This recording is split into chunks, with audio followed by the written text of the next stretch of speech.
As we wait, I think let's wait a couple more minutes for attendees to start logging on.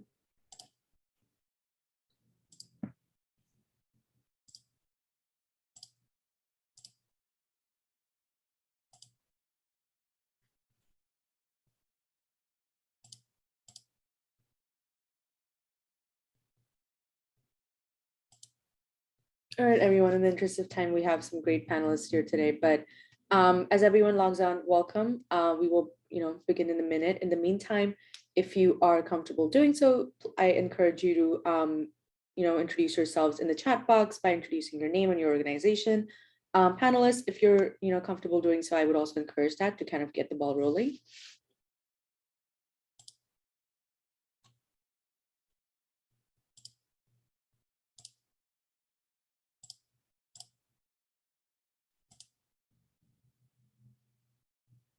All right, I think we should start, and everyone can catch up as we go. Welcome to our event today. My name is Malvika Rendive, and I am a program coordinator at SID-United States. Our event today is Scaling Innovations to Mitigate Ocean Plastics Pollution, and it's hosted by the Environment and Sustainability Workgroup. And I will turn it over to our co-chairs for today in a little bit. We will just kind of go over some guidelines for today. So if you're not familiar with SID-United States, we are the largest and most active chapter of the Society for International Development. It's an international network founded in 1957 to serve as a global forum dedicated to sustainable economic, social, and political development. We serve as a global town square for the international development community, bringing together people from diverse organizations, disciplines, and career stages in a neutral, independent forum to share information and discuss important issues and challenges that are facing our community, as we are kind of doing today. There are different ways that you can get involved with us.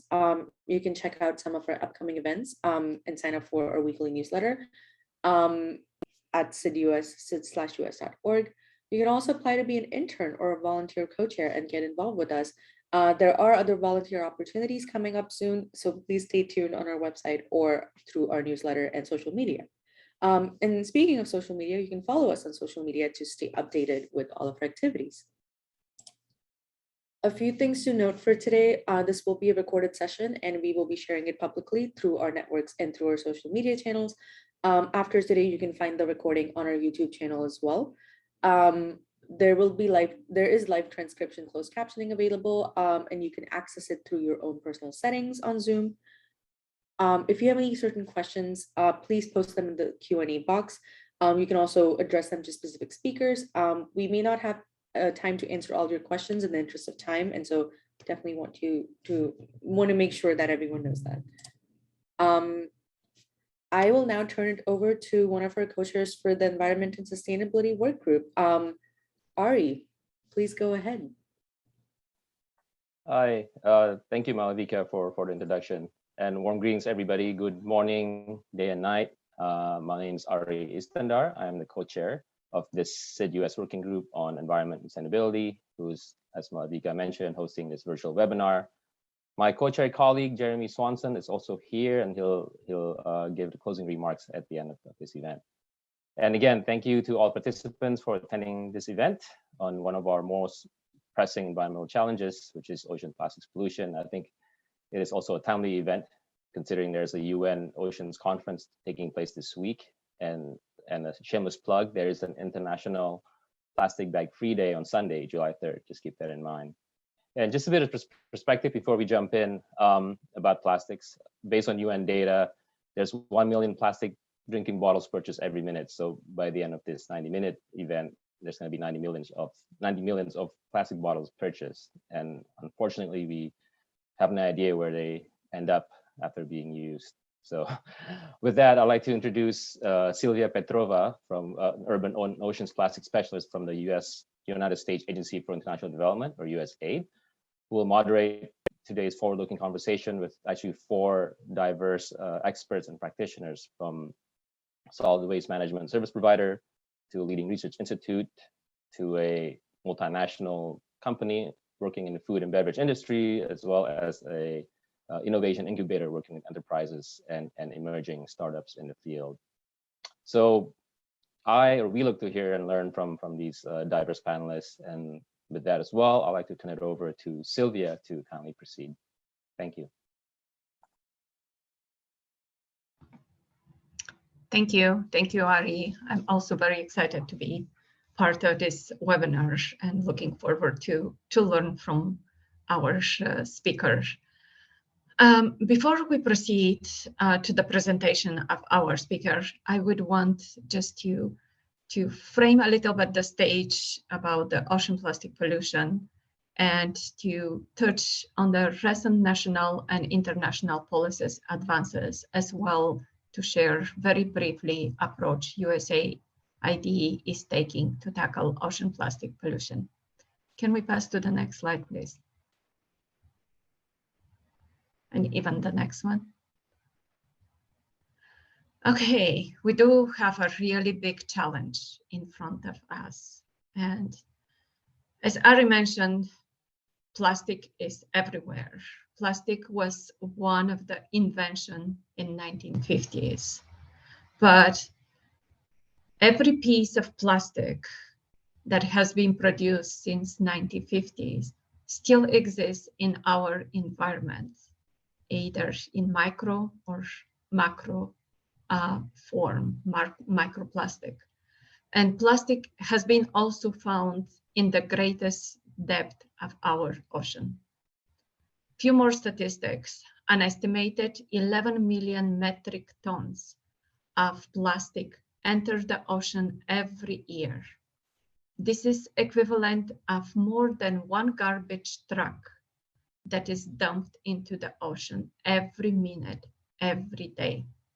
Without urgent action, we can expect this to triple in the next 20 years.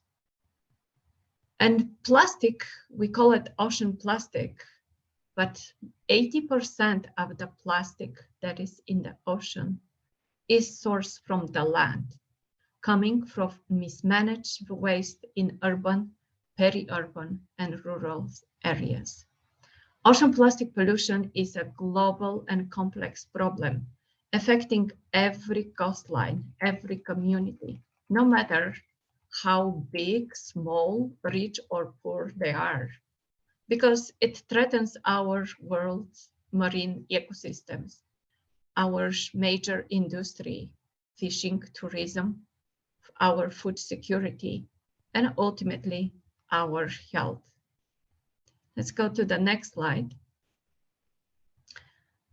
With that kind of framing and few statistics, it has been past very advances in the national and international level. Just two to name, one from the United States. In 2020, our Congress passed and the President signed Save Our Seas Act 2.0, which focused on the domestic marine debris response capacity and establishing the Marine Debris Foundation, as well as research on the waste management. And the most importantly, especially for us as international agency, is a global engagement focused on formalizing the US policy and supporting developing countries to tackle this issue. Another piece of policy advance is the United Nations Environmental Assembly 5.2 that happens in March this year. At that assembly was agreed and was accepted, signed a resolution to start negotiation for a new global treaty on plastic pollution, which is expected to address the full life cycle of the plastic. And just to show how urgent this issue has become is in recent years, usually negotiation of the treaty and agreeing on a treaty takes between 5 to 10 years. We have a really very short time to draft the treaty, just 2 years by 2024. Let's go to the next slide. And USAID has been taking a leading role in tackling the ocean plastic pollution since 2016. In 2016, we are started with our first municipal waste recycling program that was focusing on innovations and advances in 4 of their Southeast country, Vietnam, Indonesia, Philippines, and Sri Lanka. Then in 2019, we follow with our flagship program, Clean Cities Blue Ocean, which works in the same countries, work with the local community and the local organizations to address issues of solid waste management, to improve the systems, as well to look at and expand the partnership with the private sector and support the local government in their on their path to address this issue. Also in 2019, USAID formed a blended finance partnership with impact investor Circular Capital, through which we provide 35 million, a 50% loan portfolio guarantee to incentivize private capital investment in the recycling value chain. Although we don't have too much experience, we can pass to the next slide. Since 2016, we have developed our systems approach for addressing ocean plastic pollution that is built on 5 building blocks. One of the important building block is the improving solid waste management services and investments. In developing country, we know that we need to have this as a basis for improving. There's a need of developing a locally appropriate innovation that encourage behavior change, fostering the inclusive, equitable system, and promoting policy-driven decisions. Under these 5 building blocks, we can go to the next slide. Based on them, last week, can we go to the next slide? We have launched our Save Our Seas initiative, which aims to expand our existing programming in the key countries and in the new geographies, and to catalyze investments from donor partners, partner countries, and the private sector.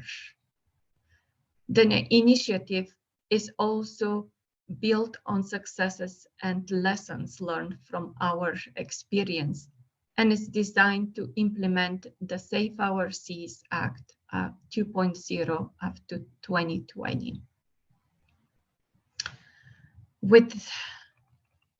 It also demonstrates the USA leadership on combating ocean plastic pollution and raise ambition and enable action in developing country during the negotiation for the new global plastic agreement. USAID, through our programs, has been partnering with local and international brand companies like Coca-Cola. We have a speaker here. We have partnered with local governments, investment companies, and others. I'm looking forward to hear from our speakers in the ways innovative how they are how they address that issue. And we have a great group of speakers. Let me introduce Aditya Prayaga, who is head of strategic services at Waste for Change, solid waste management company in Indonesia. We also have Lakshan Madirasinghe, the regional lead of public affairs, communication, and sustainability for Coca-Cola in Sri Lanka, Nepal, Maldives, and Bhutan. We have Matteo Ciampo, who is director of operation at Second Muse, and Jamie Pero Parker, who is sustainability sector lead for RTA Innovation Advisors, the innovation consultancy hosted within the RTI International. We'll hear short presentations from them, and I would invite you to post your questions in the chat on the Q&A function. Let's start with Aditya. So Aditya, I will turn it to you to tell us about innovative work Waste for Change is doing in Indonesia. Okay, thank you, Sylvia. Thank you for the introduction. Thank you for setting the context as well. Marine debris is an issue that we are all concerned with. Happy to be working with USAID as well in the Clean Cities Blue Ocean program. It's a really great program to invest on waste management in the really underinvested cities in Indonesia, in Ambon and Makassar. So today, my presentation is about transforming polluted rivers into circular economy. Why rivers?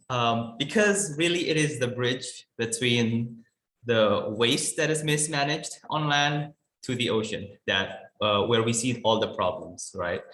And we look at it in terms of circularity, because there's a lot of potential in all of this, in all of the waste that has gone to the ocean. It's material and it has value, and we think there should be more to it. To the next slide, please.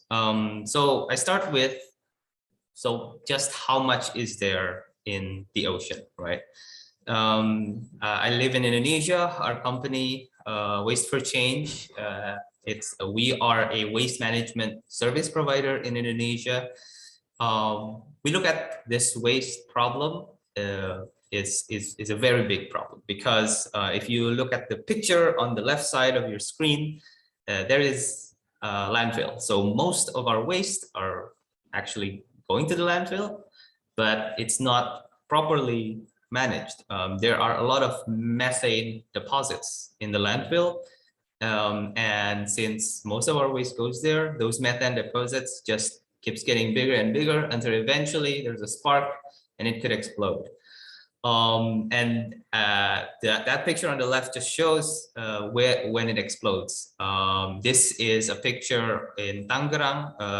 The landfill is just beside the river that goes to the Jakarta basin, and yeah, it's a real big concern, because a lot of landfills in Indonesia the situation is similar to this, and this is why Indonesia has become the second biggest contributor to marine debris, just after China, and 4 of Indonesia's rivers rank among the top 20 most polluted rivers in the world. But yes, these rivers must come from somewhere, and it comes from land. But just how much does it come from land? Go to the next slide, please. And it turns out from studies done by the Ministry of Environment and Forestry, just one more click, I think. About 80% of the waste in our oceans come from the land. It flows through the rivers into the sea, and this is why tackling it in the river is quite important, because it is sort of like the bridge between the land and the sea. 20% of it comes from the shipping and the fishery sector, which is also a big problem. It needs to be regulated, so we can avoid discarded fishing gear. For example, there's tons of nets that are just floating around in the ocean right now.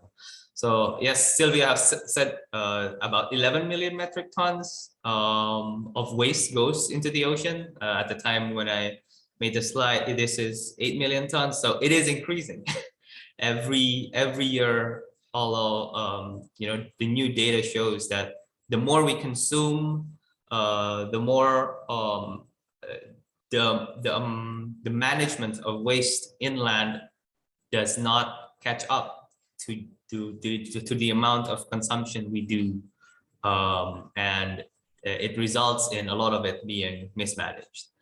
And so it begs the question, how is it managed on land? How come it goes this far in that we just throw it down to our rivers and end up in the ocean? And to the next slide, please. Because what happens in Indonesia, at least, is that out of the 63.8 million tons of waste generated every year, we landfill most of it, goes to the landfill, 69%, about 70% goes to the landfill. But there is still a lot of practice of open burning, of burying it to the ground, which is also not good because it can seep to the soil and creates pollution there, and simply unmanaged. So Indonesia, with its current infrastructure, cannot manage 100% of all of its citizens' waste. There's no budget of trucks going curbside collection and whatnot, and we don't know where it goes, but it is simply unmanaged. And only 7.5% is composted or recycled. And that is a shame because actually most of the waste we generate in Indonesia are recyclable or compostable. So 54.2% are organic waste. Indonesia ranks the first in terms of food waste generation here. We have a lot of parties, we do excessive food consumption, and also from the kitchen scraps and whatnot, and if we generate a lot of this waste, and they're all compostable. We can actually make compost out of it, but also biogas out of it. There's a lot of potential there. But in terms of the inorganic waste, 17% of it is plastic, 12% is paper, and 16.8% others, including metals and other stuff. But yeah, most of it is actually supposed to be recyclable, but only 7.5% of it is recycled. We'll talk about this, about why this happened. But first of all, this is a concern. So about 8.5% unmanaged. These are the ones that goes to the rivers. Even when they are managed and goes to the quote unquote landfill, those methane deposits that could eventually explode ends up to the river as well. So it's a big problem. And so what are the innovations that we have done to tackle that problem, to stop it going to the ocean? Next slide, please.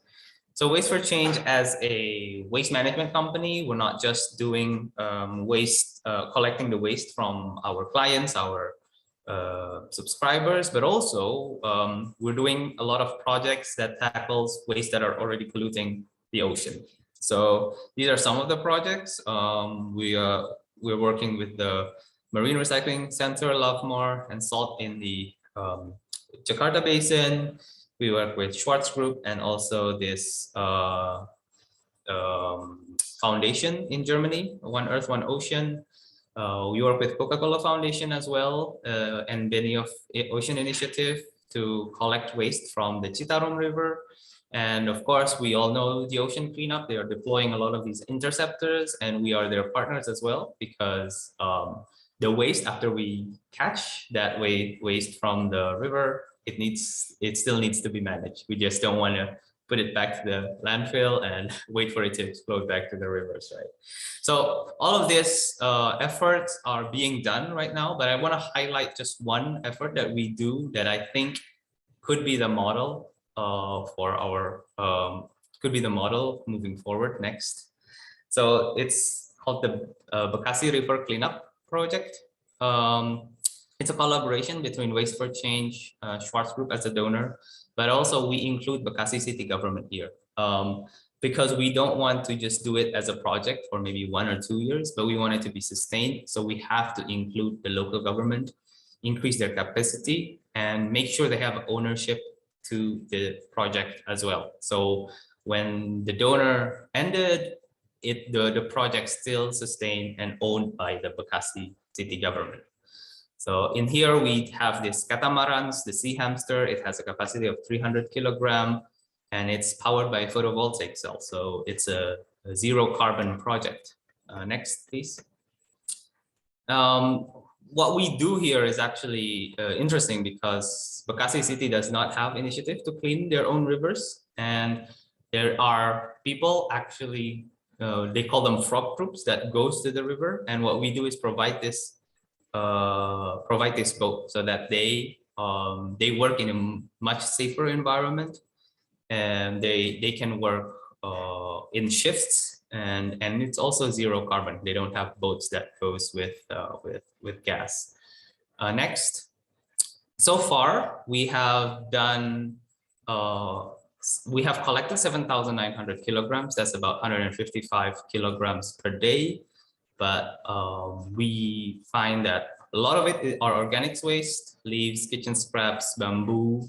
Bamboo is a big problem that needs to be solved. The inorganic waste that are valuable includes plastic bottle, plastic cups, glass bottles, and metals.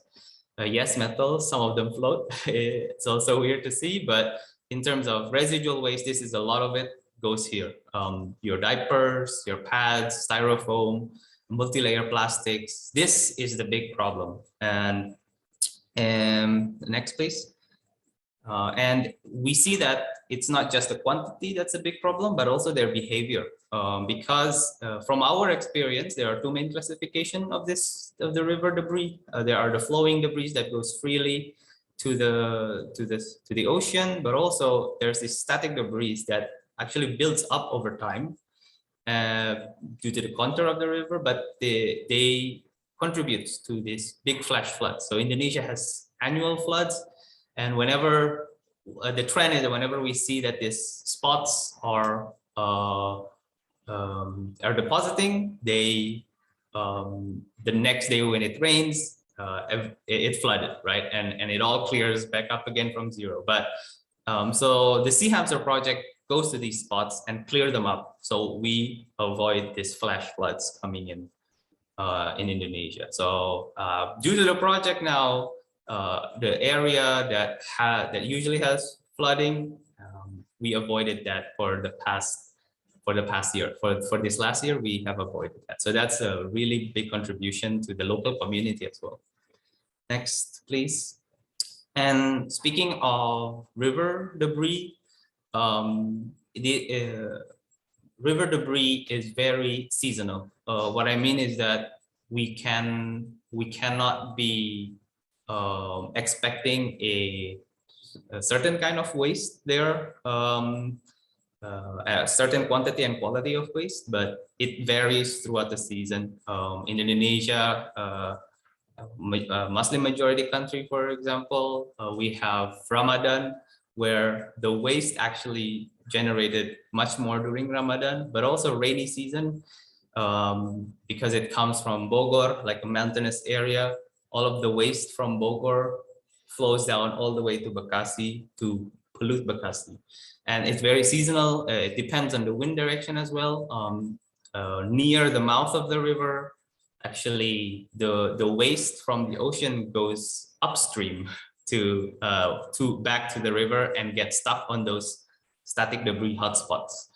And so this what makes it challenging. We can't predict as a waste management company. Usually we predict how much waste we are going to collect and then segregate and then create value out of it.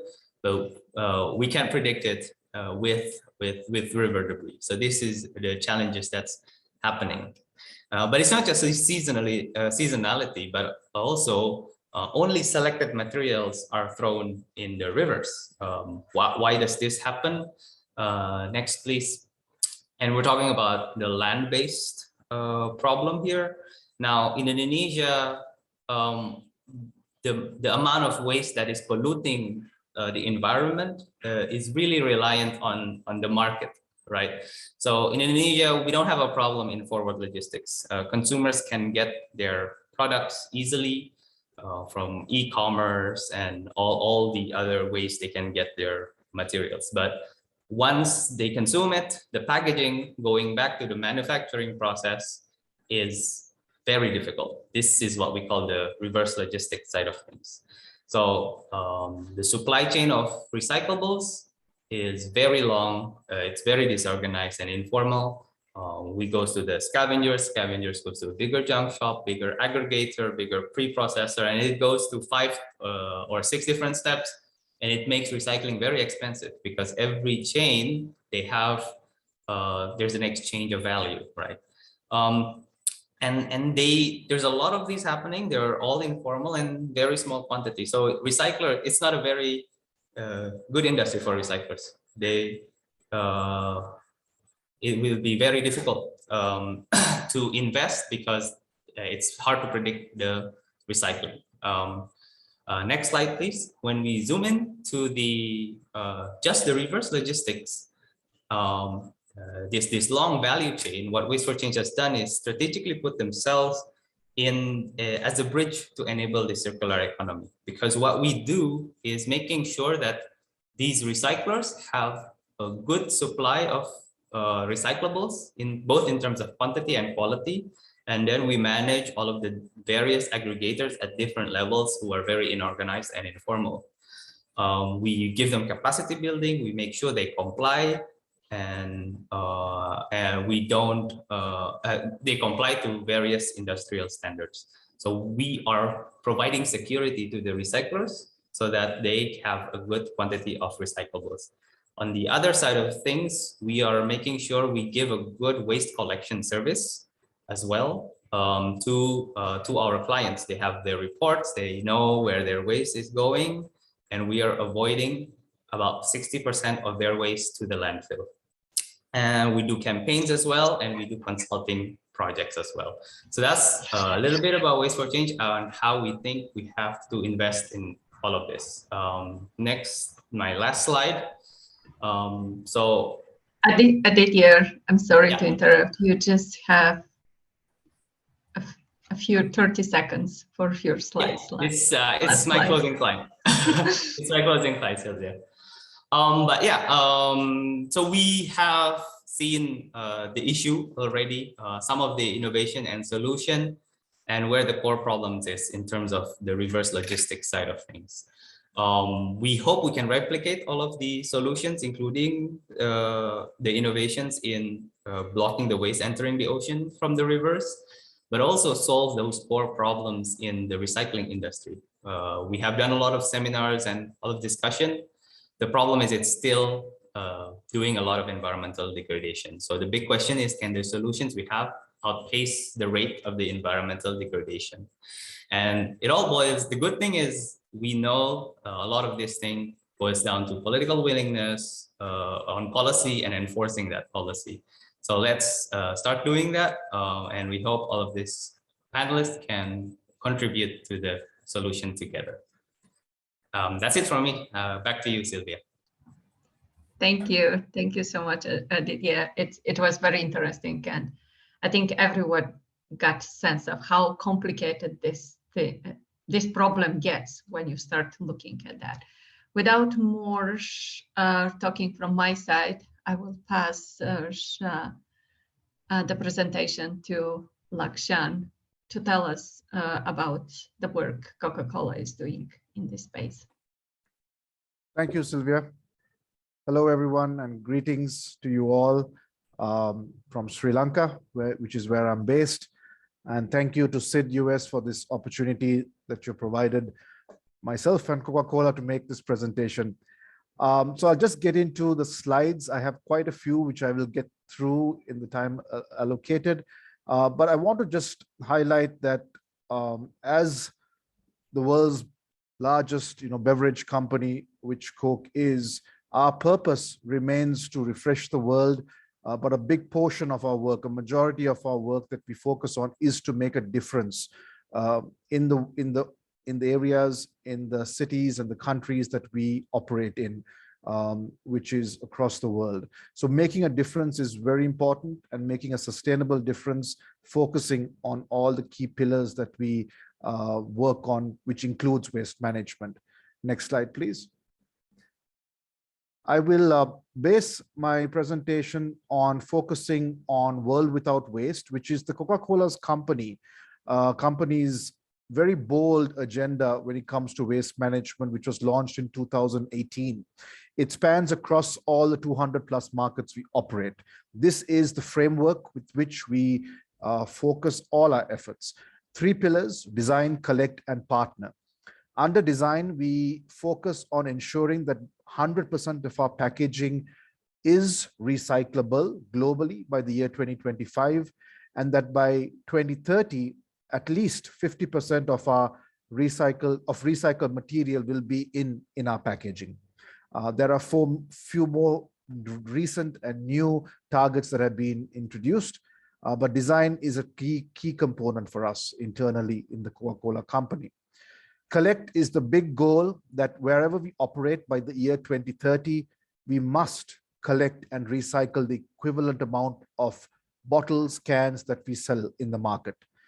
In the market that I work in, India and Southwest Asia, our goal is to do that way before 2030. In fact, we have set 2025 as our deadline to achieve 100%. And partnerships, the area which I find and my team the greatest joy is to collaborate and work with partners, whether it be civil society, the government, media, youth organizations, to really work together in creating a debris-free environment. Next slide, please. So on the design, I'll just highlight few. So our PET remains a big component. We have now over 18 markets where we have recycled PET in our packaging.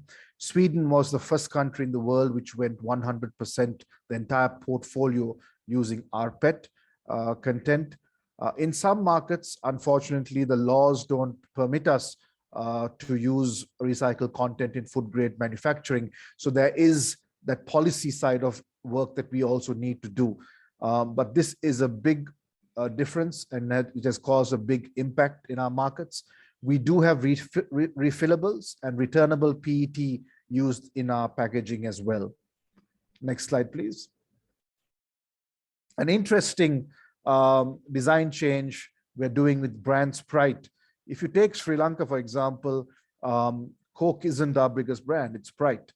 And it's very common in this area. The lime and lemon category is a huge choice in terms of consumption. So Maldives, I'm proud to state, which is one of the markets I overlook, was the first country in our region where the green Sprite turned to clear. And we just did the same in Bhutan. And we have plans to do the same in other markets this year as well. It may seem simple by just changing a color, but it leads to a big difference, because we know that transparent and clear packaging has more value in the recycling life cycle. And it has more applications that it can go towards, and the collectors earn more money when clear, transparent PET is baled or crushed and sold to recyclers. Next slide, please. So I want to predominantly focus on some interventions, projects that we're doing in Sri Lanka, and then I'll also focus towards the end on Maldives very briefly. Next slide, please. So both the countries are islands that I've focused on, and it's pertinent because we are talking about mitigating ocean plastic pollution. So this is a slide I actually borrowed from our Marine Environment Protection Authority, the government stakeholder looking after the coastline and our seas and oceans. So in Sri Lanka, and to the point made by previous speakers, when you look at ocean plastic, predominantly over 80–90% is because of land-based issues. It stems from lands, mismanagement of plastics, behavioral issues, and then it goes through your canals to rivers, and then to the ocean. There's a lot of dumping that happens, especially by the local authorities and also the coastal communities. And when you look at the sea directly, the fishing communities and the vessels, the ships also do contribute. But there are many factors what result through marine litter. You have visual pollution, the loss of scenic beauty in markets like Sri Lanka and Maldives, which are very tourist dependent, and we depend on tourism. There's a disturbance to marine life, entanglement, injuries. There is a disturbance to the fisheries sector. Aditya mentioned fishing gear, so nets, there's a lot of issues like that. Economic loss from tourism, health risks because of microplastic issues. And this was one thing that I learned myself very recently, the transportation of marine invasive species from one locality, they get entangled in the plastics and they get moved to another coastal line, which they shouldn't belong. And then there are issues that then result in those areas because of these species that have invaded, but through the flow of debris and pollution, plastics. And of course, our public, our youth, our children are unable to use and access the beaches the way it's meant to be enjoyed, unfortunately, because of the marine litter. So these are just some of those impacts. So what are we doing about it in Sri Lanka? Next slides, please. I'll go really quickly. We are focused on PET collection. And when you say PET, we are after all packaging with the number 1, which is PET. So not just our brands. So we are collecting all PET across the island. Next slide, please. Sometimes the model is very important. Some of these have been through trial and error and pilots that we have undertaken. But basically what we have done, sometimes the great results come through the obvious, the practical solutions which are relevant to those markets. In Sri Lanka's case, we don't have bins in public for publics to use. So we have set up bins. We work with a network of over 400 informal collectors. We provide the machinery and equipment required, and we work with a recycler in Sri Lanka by the name of Eco Spindles, which converts the plastics to yarn and also manufactures monofilaments that goes into brush manufacturing. Next slide, please. So bins is where we started. It's an amazing journey from 10 bins to now over 500 bins. But the beautiful thing is that these bins have allowed us to create partnerships, over 125 partnerships. These are schools, hotels, government institutions, universities, apartment buildings, etc. Next slide, please. Just some examples where we work with the police environment division. This bin can collect 1,500 bottles at a time. Next slide, please. We set up these bins where it is relevant, like temples. Sri Lanka is predominantly a Buddhist nation. A lot of bottles come through, and the public now have access to deposit bottles in a proper manner. Next slide. We have larger huts that we have built, which has a capacity of 5 metric tons along the coastline with the Ceylon Fishery Harbour Corporation. So this is meant when fishermen go out to sea, they take a lot of packaged drinking water. They dump it in the ocean. Now we take a count of how many they take out, and they need to bring those bottles back in order to take it out again next time. So now they have a place to deposit the bottles. The recycler comes and takes it away for recycling. So this infrastructure supports recovery of PET plastic packaging. Next slide, please. Just more examples. So we have the US Embassy, so many examples of hotels and apartment buildings and housing schemes collecting PET through the bins. Next slide. But what is really working is the setting up of material recovery facilities equipped with baling machines, crushers, and we work with local authorities and the informal sector to set up this infrastructure, which is really yielding a lot of great results. Next slide, please. We work through NGO partners like Asia Foundation, Solidaridad, and various others. And we have set up over 20 dedicated PET collection centers across the country. And now we're setting up larger MRFs to the tune of 6 in the next 12 months. Next slide, please. So as I mentioned, these are equipped with everything that is required for the local authorities as well as the informal sector to collect back PET from their communities. Sometimes it's just bins they require. Sometimes it's a crusher, a baling machine, an office space like the container you see. So we work with the informal sector to really understand what they require, and then we support in scaling collection. Next slide, please. Just more examples. So livelihood impact is paramount, and we see men and women, families really being supported through these collection efforts across the country. Next slide. And this is our recycling partner who exports the yarn to brands like Adidas and Nike, and they also export brushes, which brings in foreign exchange to the country. Next slide, please. A lot of awareness and education also is important. We work with universities. We have set up training handbooks that have been used by the government, and we spend a lot of time taking the message across the country and really showcasing the value of PET, how to segregate it, and how it can be recycled within Sri Lanka. Next slide, please. Just more examples of education. Next slide, please. A lot of videos, manuals. We're working with influencers, key opinion leaders. We're creating content in all languages in the country to really take that message digitally and using traditional media as well. Next slide, please. This is a concept of adopting beaches, which we unveiled for the first time. I'm not a big believer in one-off beach cleanups, and we thought of doing something different. So we decided to adopt the dirtiest beach in Sri Lanka for an entire year, where dedicated cleaning takes place every day by local communities who are paid, and you have it for 365 days, and we're seeing great results. We just adopted 8 more beaches for World Ocean Day a few weeks ago, and we see this model of dedicated daily cleanups really making a difference and supporting livelihoods in the process. Next slide, please. We're looking at setting up ocean canal strainers and then river traps as well to block the debris and pollution before it ends up in ocean, and putting a systematic arrangement where we ensure that what is recyclable is recycled, and it's not just sent to a landfill from a waterway.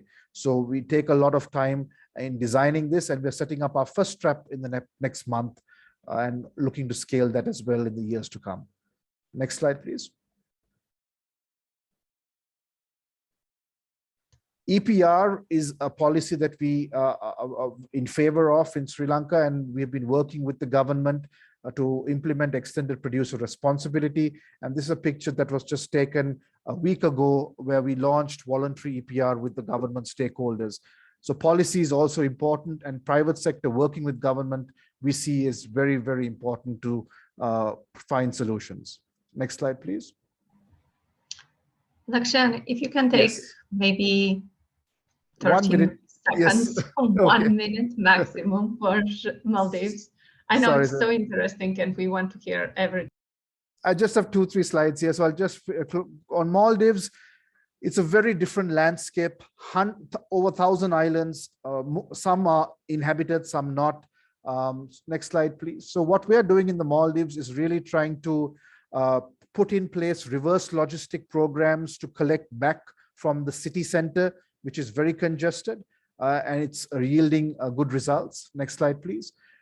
We are also doing island PET collection, trying to set up collection mechanisms on islands as well as resorts where we can bring back the PET for recycling. And we have Pale in Maldives that takes the bottles, processes it for recycling thereafter. Next slide. Just some extra more pictures. Next slide, please. Yeah, and finally, we believe the setting up of MRFs is also very important. So right now we're working on projects with the Coca-Cola Foundation to set up strategic MRFs in like cluster basis as a hub to bring back the collections from these resorts and islands, because transport costs are very high. So we'll be setting up MRFs very soon in the Maldives as well. Next slide, please. Yep, that's it. Sorry, I took a minute extra, but just a few interventions in Sri Lanka and Maldives. Thank you so much. Thank you. It's very interesting. Thank you, Lakshan. It's interesting. It's very important to see even small innovations like having beans or supporting their material recovery facility can lead to big changes. So without further ado, Matteo, I will turn it on to you. I will give you the word, the mic. Thank you, Sylvia. And thank you, SID, for having us here and for giving this opportunity to me to explain what we are doing with the incubation network. Next slide. Let me first spend like 30 seconds to give you a sense of what Second Muse does. Second Muse is the company that is running the incubation network, and we design, develop, and implement a mix of innovative programming that spans sectors, really going from across many sectors, but as a whole, all our programs seeks to benefit people and protect the planet. This is really the objective of all the programs that our company does. Our programs include everything from, say, something like Get Cities, where we aim to accelerate female representation in the tech industry, to a program called Headstream, where we support the growth of social technologies to support youth mental wellness and their desire to create, learn, engage, rather than just passively consume content. And of course, the incubation network. Next slide, please. The incubation network is a impact-driven initiative that sources, supports, and scales holistic innovation to combat plastic pollution, specifically plastic pollution in the ocean. And we do that, as the name suggests, by creating a network of entrepreneurs and supporting network of innovators and entrepreneurs. But no entrepreneur can flourish in isolation. And so the network really that we have built in Southeast Asia includes academia, includes policymaker, includes local and municipal government, includes capital providers, civil society organization, really all the stakeholders and actors that are so crucial to basically tackle the barriers to address plastic leakage in the ocean and create a circular economy that will allow to repurpose, recover and repurpose those materials that are unfortunately right now flowing into the ocean. Next slide, please. Excuse me. Excuse me. As I mentioned, our focus is on South and Southeast Asia, and specifically 5 countries in Southeast Asia: India, Philippines, Vietnam, Indonesia, and Thailand. And we've heard over and over again, I mean, the first 2 presenters, that basically that's where one of the biggest source of this plastic pollution entering the ocean is. From estimates, about 2/3 of the entire pollution, ocean plastic pollution, enters the ocean from those 5 countries. And this is because of structural reasons, because of infrastructure reasons, because of economic development going kind of ahead of the infrastructure that can manage waste. So it's really a matter for us to select this country because, in a sense, we go to fish where the fish are. The highest impact we can get is where the problem is the greatest. We support innovators in those coming from those 5 countries, but we are also helping innovators coming from the rest of the world and really offering solutions that are appropriate and can fit the problems that we see in this region. And so we do have an incubation network, an entire set of support structure and infrastructure that allows innovators from other parts of the world to really understand and embed their solutions in this region. Next slide, please. All of this in our program that has been running now since March of 2020 has led to some quite substantial achievement so far. We've supported more than 270 startups in the past 24 months. And we are proud to say that more than 40% of those are female-led. This the gender equity and gender inclusion is really a fundamental aspect that runs across every program and every aspect of the incubation network. So you would hear me talk about gender inclusion over and over again. We've disbursed directly more than $1.5 million in grants and funding directly to the organization that we partner with. But very importantly, there has been almost $50 million of additional capital that has been catalyzed and raised by the organization that we supported. And this goes from concessionary capital, from grant and fully philanthropic capital, all the way to commercial capital. In fact, Sylvia mentioned at the beginning, circular capital is one which has raised a substantial fund to invest in recycling infrastructure in this region, is one of our closest partners, and we work very closely with them, especially regarding research and monitoring and evaluation. We deliver more than 1,000 hours of mentorship. We have an extensive network of expert technical advisors and mentors that we again offer in support to the innovators and to the network that we've developed so that they can get better and scale faster to create more impact and eventually remove more plastic from the environment. And that's really the number that I want to focus on. Almost 42,000 tons of plastic waste has been diverted or avoided over the past 2 years, thanks to the activities of the partners in the incubation network, of the innovators, of the civil society organization, of the wastewater organization that we are supporting. Next slide, please.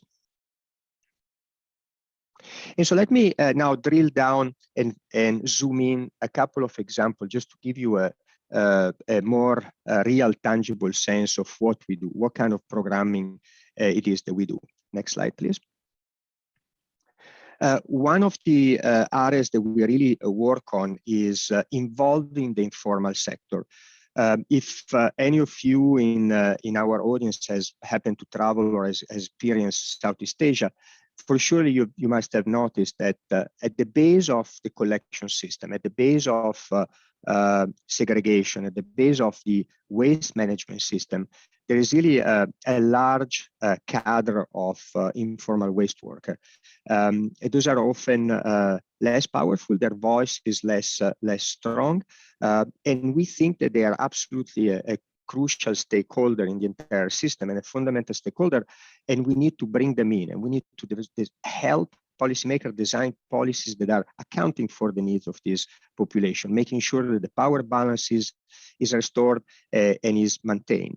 And therefore, as you can see here, we have several projects around the region, working with all sorts of organizations, partnering with the civil society organization, with NGOs, with the women rights organization, with small and medium enterprises, research institutions, to understand the needs of this part of the population and really provide the support to projects that are strengthening the collaboration with informal sector workers. Next slide, please.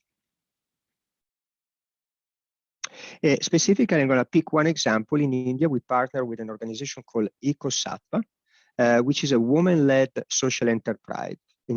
And we've supported them for now on 2 pilot projects in Maharashtra, one in Aurangabad and one in Alibag.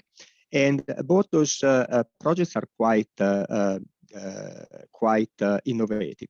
In Aurangabad, for instance, for the first time ever, we, with the help of EcoSattva, we selected and supported 2 women micro-entrepreneurs in the waste management system who have been upskilled to basically own and drive their own tempo, their own little truck, to go around and to increase the ability to collect and segregate materials. This has been, it seems like a small thing if you see it from, the West coast of the east coast of the United States, but for the environment, for the social stratification that is present in India, especially in the area of informal waste worker, is an incredibly powerful signal. It's really a breakthrough. It enables these women to actually have more autonomy, to really increase their ability to improve their livelihoods. The other project that we supported is a collaboration with the local government, municipal and formal waste workers, to build capacity across Alibag City solid waste management system. And the results in the 7-8 months that we've been supporting this program, over 9,000 kilograms of aggregated waste that has been collected, which is a 5-fold increase from the period before the program started. Next slide, please. Next slide, please. So that's the work that that's one example of work that we do with the social. No, one back, please. Thank you. With informal waste worker. We also work, of course, a large part of our work is with in support of entrepreneurship. And one example that I wanna highlight here is our work in Vietnam with an organization called Reform Plastic, which is an innovative startup that operates a kind of a franchise model of facilities right now across Vietnam, and they're also expanding in other countries in the region. And they basically are piloting community material recovery facility, or micro MRFs, that are run by the local community, and where the benefit of segregating and repurposing and recycling material is really captured and maintained within the community. With our support, they're establishing 4 new micro MRF managed by women informal waste workers, which are the vast majority of waste workers in Vietnam, and established a school collection program with public school in Hoi An, Vietnam. As I said, we are also helping them partner with other local communities in the Philippines or in Indonesia to export, so to speak, or scale up geographically this model. Next slide, please. And so I've mentioned gender several times in my presentation. In our work with the Incubation Network, we recognize that the untapped potential of women in their role as primary decision maker at home, and also the high percentage of women informal waste workers who remain marginalized, even more than their male counterpart. So we continue to work extensively to encourage local public and private sector action towards developing those opportunities. And as the Incubation Network, we are ready to engage with donors, with funders, and with partners to further grow the Incubation Network impact on plastic waste reduction in this region. We have the infrastructure, we have the raise, we have fantastic tools and a great team here based in Singapore working in the region, and we really are looking forward to expand our impact in the future. And with that, thank you very much, and I'll pass it back to you, Sylvia. Thank you so much, Matteo. You were very efficient in your presentation. So far we heard so much about the innovation, and innovation is needed in the level of collection. With Aditya presentation, we heard from Lakshan about even simple innovations in their infrastructure make a difference. And from Matteo's innovation with the partnerships and with the investor and with the entrepreneurs network is also important. Let's hear now from Jamie Pear Parker about her perspective of innovation from the researcher's point of view. All right, Jamie, thanks so much, Sylvia. Yours. Yeah, thank you. I am so excited to speak to you today about something that I am very passionate about.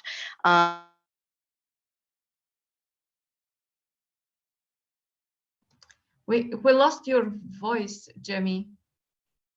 Not sure what happened. Still not there. Let me no, you're back. You're back, at least for me.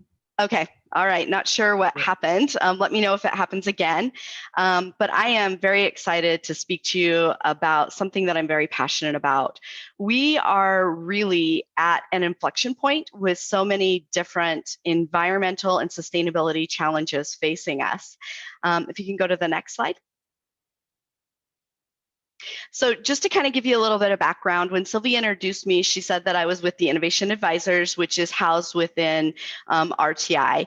We are an innovation consultancy, but being housed within the world's second largest not-for-profit scientific research organization gives us a little bit of a different flavor than other innovation consultancies in that we are really mission-driven. We are really looking at a lot of the big problems and trying to help to find solutions. We do work a lot with a lot of the brands. We also work a lot with several of the emerging consortiums in the space, and also we do quite a bit of work with government as well. Next slide. So we're here today discussing the problem of ocean plastic. And when you talk about that, a lot of times those conversations can feel really dark and really hopeless because we're all aware of the statistic from the Ellen MacArthur Foundation that says by the year 2050, there will be more plastic in the ocean than fish in the sea.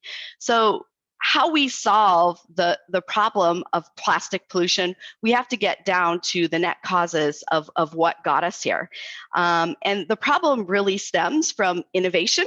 Believe it or not, it stems from innovation of the years past and also from ineffective systems. We truly have a systems challenge when we look at the challenge of plastic pollution in the ocean. Next slide. When we talk about a system, I think it's really important to put into context that everything in the world is a system, everything natural and everything human-made. When we talk about, so examples are an ecosystem, the environment that we live in, everything, it works together as pieces to build that ecosystem. The circulatory system within our body is the same way. All of these pieces come together to build the whole. You can also look at things such as the highway system. What we are facing with the majority, in fact, all of the sustainability problems is they are systems challenges. The systems were not designed considering the input and the impact on the environment and on people. And so we have to reorient those systems in a way that we are considering the impact on the planet and on people. Next slide. One of the things that I find interesting associated with the plastic pollution problem is it's not only a systems challenge, it's actually a double systems challenge because you have these two systems that were really developed and built independently without consultation from each party.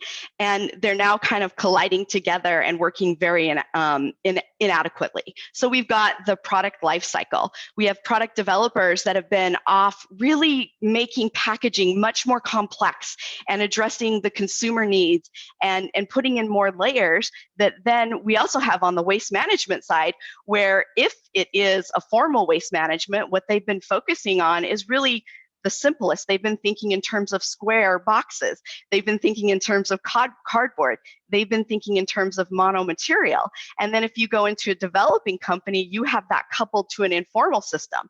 So we have these two systems that were both designed as linear systems that are colliding that we have to reorient so that we create a circular system. Next slide. One of the benefits of working at RTI is we do have a very effective systems change methodology that we've been using for quite a long time. And that's our innovation ecosystems methodology. And that methodology is designed for these big, complex, hairy problems that are really tough to solve, where you need to bring coordination in across the system with the different stakeholders, bring in the different actors, bring in university, bring in industry, bring in government, in the NGOs and capital, and bring them together to build an ecosystem. Once again, we're building a system that collectively everyone works together for the betterment. And and to really get us to a point where we're in a better position moving forward. We've used this methodology with several complex problems. For instance, we've used it in the Philippines to help establish an improved secondary education system and ensure that their technologies are making it to market effectively. We've used it in Guatemala to answer the question of how do you make a more innovative society? And that question is really complex in situations like that, where you have a large degree or a large number of the population that is illiterate. So getting to innovative society from that point is quite a huge systems challenge. We've also recently used this to build up, to help to think about how to establish a plastic recycling industry cluster in the Ohio River Valley. Next slide. And I think one of the things that I think is most important, and a lot of times there's a mistake made, and I love Lakshan's presentation because they were making sure not to make this point. They were really looking at it from a systems perspective. But one of the mistakes that we often see made is people think it's a technology play. If we just get a better technology and we drop that in there, then this is going to solve the problem. And we'll get that a lot, where we get a company coming to us and saying, we just need X technology. We need this packaging. And let's take, for example, if you did that with, say, let's just drop in an optical sortation and put it in maybe in a country that has an informal sector and no established infrastructure, and we're going to solve the problem. In fact, we don't solve the problem that way. In the majority of systems problems, they do have technology that comes into play, but they're more about coordination and partnering across the stakeholder value chain so that everybody is working in the same direction. In fact, what we're seeing a lot of is that a lot of this systems change, it really requires us to innovate and collaborate in ways that we have not considered and done previously. And one of those is we're seeing a lot of the big brands who used to work competitively and chose not to work with their colleagues. They're working collaboratively with their competitors because they realize that if they don't solve this, we're all going to be in big trouble. Next slide.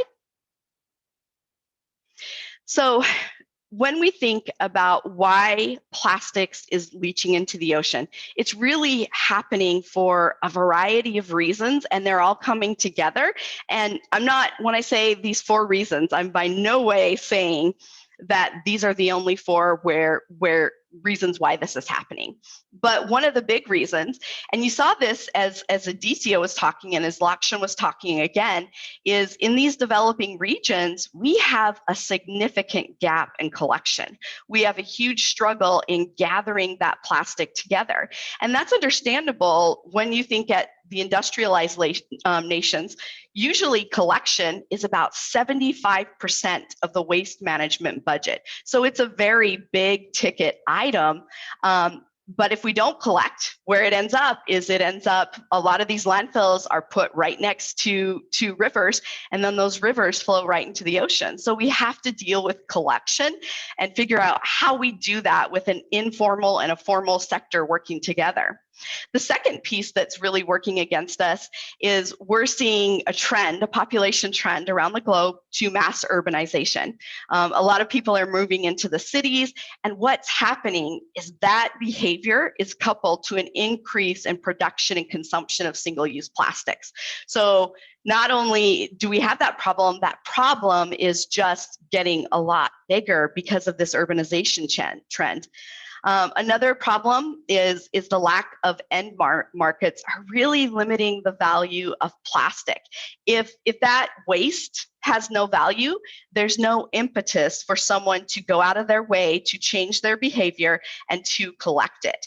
And I think what you're hearing here is so much of this relates to behavior change. And we have to incentivize that by behavior change by giving these materials value and finding end markets from them. We also have, in general, a lack of policies that are focusing on waste. And even if we do have those policies, in many places they'll put them in, but then they don't have the ability to enforce those policies. And so it's basically, it's a law without teeth. If there's no way to enforce it, we end up with a lot of freeloaders who don't work towards the system, and no change is made. Next slide. I think particularly for the developing world, we have to, one of the keys to unlocking the challenge here is we have to have collaboration between both the formal and the informal sector. And there's limited examples, but there are some interesting models of collaboration. I think a lot of what Matteo was talking to relates back to this point. We also saw an example that the World Bank funded in Ningbo, China, where they paid community groups to collect and deliver organic feedstocks for composting or operations. So the question that you could ask is, can you pay community groups to deliver quality feedstock to a collection point? We have to rethink how we do this by including the informal sector and making that system work together as a whole and very holistically. Next slide. So I said earlier that these challenges exist because of innovation. And I think when you first hear that, that is a bit of a challenging assumption. But our innovations of the past, we built them with that linear system of product development, where what we valued were product aesthetics, we valued the bottom line, we valued profit. We didn't consider the impact on the environment. And so what we were doing is we were really focusing on, well, how do we better protect the product? How do we make that packaging aesthetic? And so we ended up with this really complex packaging. We have multiple resins. Now, a monomaterial is often the exception, not the rule. We have multiple layers. We also have a lot of additives in there and colorants that can render it non-recyclable. And so it really is these innovations of the past where we were innovating with a different goal in mind that have become today's innovation challenges. Next slide. So how do we solve this? We know that innovation caused the problem. Well, interestingly, it's innovation is the way that we're also going to get out of it. But it's innovation with a different approach. It's innovation that is more focused on holistic product development, that is looking at the communities that it affects, that is looking at the sustainability of these products. And it's also innovation that is happening more through a collaborative means between competitors, between consortiums, between the government. And that's what we're seeing right now, is we're seeing that a lot of the consortiums are driving a lot of the systems change that we're starting to see, and that there's an impact building. Because what really happens is one company that is working alone, they do not have the power to change the system. And one party, one NGO working alone, they don't have enough power. But when we all band together, we do have the ability and the power to change the system. Next slide. So systems change is really going to be fundamental as we implement new innovations. And these innovations are not just going to be on the product and on the packaging side. We're going to see innovations with policy. We're going to see innovative approaches to monetary incentives, and then innovative approaches to collaborations between the formal and the informal sector. Next slide. Jamie. Okay, I can skip the slide and just go to the last one. Okay, if you can hand up. Yeah, absolutely. Thank you so much for your time, and feel free to reach out to me if you want to discuss this. I'm very passionate about this. It is very interesting, and all the different systems you were talking about, and the thing. So I don't see any questions in the Q&A function, but thank you to Aditya answering the questions that Cecilia posted earlier. We do have a very limited time, maybe 10 minutes. So if there's no other questions from the audience, I will ask our speakers. I know they can talk, they're so passionate and they can talk so much about this. Hour and a half is definitely not enough time. Let me start, Jamie, with you, because I interrupted you at the end. You were talking about these different systems, linear systems, that is one related on the demand and supply of plastic and the other of the management systems. But from the researcher's perspective, how do you see, or how do we identify innovations that will make a difference in which system? Would that be the demand and supply system will make a difference, or we have to focus on the management? That will be very interesting.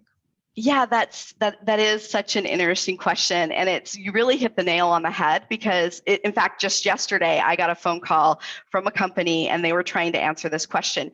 And really the question is, what innovations, what interventions are we going to do that are going to make the most difference the fastest? And that really comes down to data around how these interventions work. How much of an effect does EPR have on increasing recycling behavior? How much of effect does making materials more recyclable have on actually addressing the problem?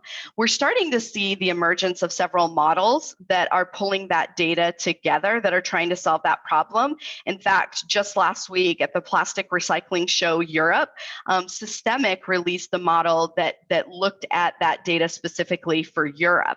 We have also built the model. Ours was specific for the US. It looked at 27 different interventions and looked at how you can boost recycling the fastest. I think the problem that we're facing with all of these is that there's no data to back it up.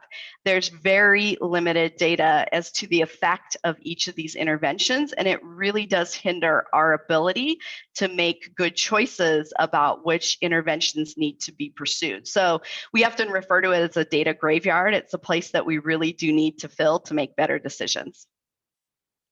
Yeah, thank you. Data is missing everywhere. It's missing even on the management, solid waste management system as well. I saw that there's still more questions from the audience. Please type it if you have any questions. I have a question to Matteo. Matteo,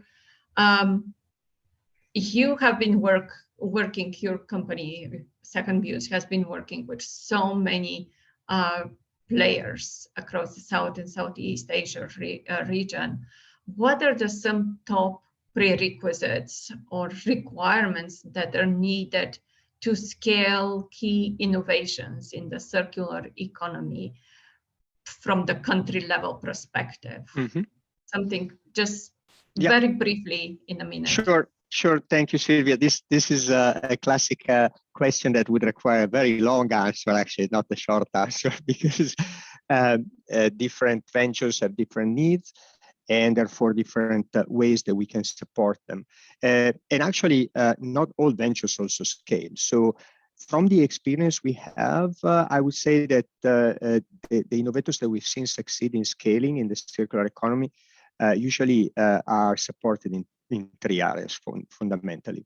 They're strong in three areas. They have a strong understanding of their cost structure. So this is, as Jamie was mentioning, there are often economic consideration. And so it's very important that the entrepreneurs understand their cost, their unit of economics. They have a strong foundation in understanding how to leverage their economics so that they can actually put resources where they are more effective to scale up.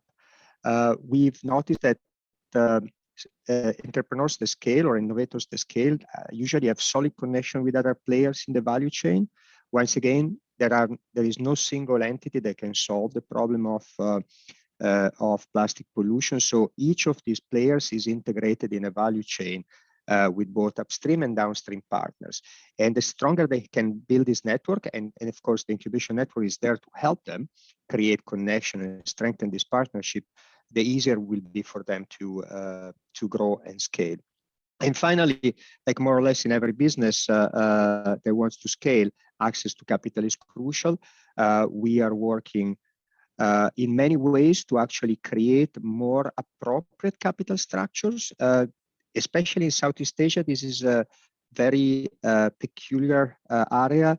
Often we need to blend different types of capital. There are certain businesses that are very capex intensive, where there is a lot of infrastructure needs to be built. Some other businesses that are more looking at the social aspects. They are all needed in order to create the ecosystem that will bring about the solution to plastic pollution problems. But they really require very different approaches. And we are, as I said at the beginning, we are very fortunate to work closely with one of the leading innovators in the field, Circular Capital, that is obviously also supported by USAID, to invent, in a sense, or to blaze the trail in this new form of financial support. Thank you, Matteo. Jeremy, I saw you have your hand up. Yeah, I do. And again, I'm Jeremy Swanson. I'm a co-chair of the Environment and Sustainability Workgroup at SID. I work in community-based natural resource management. I think a lot of the speakers, you did touch upon the impact on ecosystems, on climate change, on communities and livelihoods. I was wondering if one of you could address the impact on wildlife, marine life, and on life in some of the river systems, a little bit on what we're looking at when we're talking about this extreme pollution and plastic waste.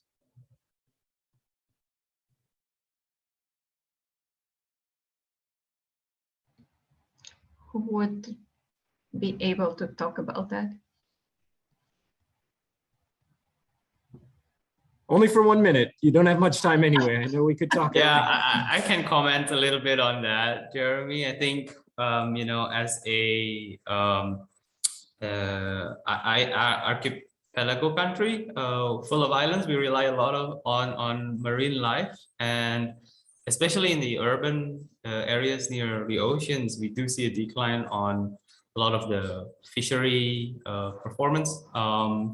Like the fishes are fishermen have a hard time catching them, and they are much smaller as well. These kinds of reports, but as has been said before, data on this is actually not a lot of it has been validated. Whether it's impacted by plastic pollution, it's not yet there, right? We don't know just how much of it is impacted by the plastic pollution, but it definitely is contributing, because just looking at very sporadic reports, and plastic bags, they look a lot like jellyfishes, for example. It confuses the turtles, and a lot of this have a lot of impacts on ecosystem, definitely. And we Indonesia, that relies a lot on seafood, feels this impact a lot. That's why it's very important to really tackle a lot of these cities, urban areas that are located near the oceans. They're always located there anyway, but making sure that the land-based activities doesn't translate to a bigger impact on the ocean, which we rely upon. So yeah, that's maybe some of the comments I can give. Thanks, Aditya. I think it's almost time. It's 2 minutes to our end. So I really want to thank you, all of you. It's such a rich discussion, so much experience, so much knowledge about the issue and the innovation. And I see so much passion in you. I specifically learned a lot. So thank you. I'm sure that you will be very welcome questions or in interacting with other of the audience who reach out to you. And with that, I'll pass it to you, Jeremy, to deliver the closing remarks. Yeah, thank you. And I'll just echo that.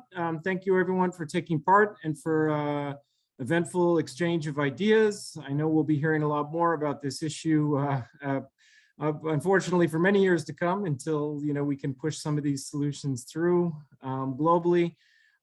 For SID, note that we will have more events coming up, and specifically in NRM and the environment and sustainability. SID is also rolling out a new climate series of events, and in about 2 weeks, we'll have a talk focusing on resilience, both sociological and ecological. And stay tuned for more events as well that SID will be putting out through the summer and into the fall. So thank you again for your time, and everyone have a good evening and day and weekend coming up. Thank you. Thank you. Thank you. Thanks.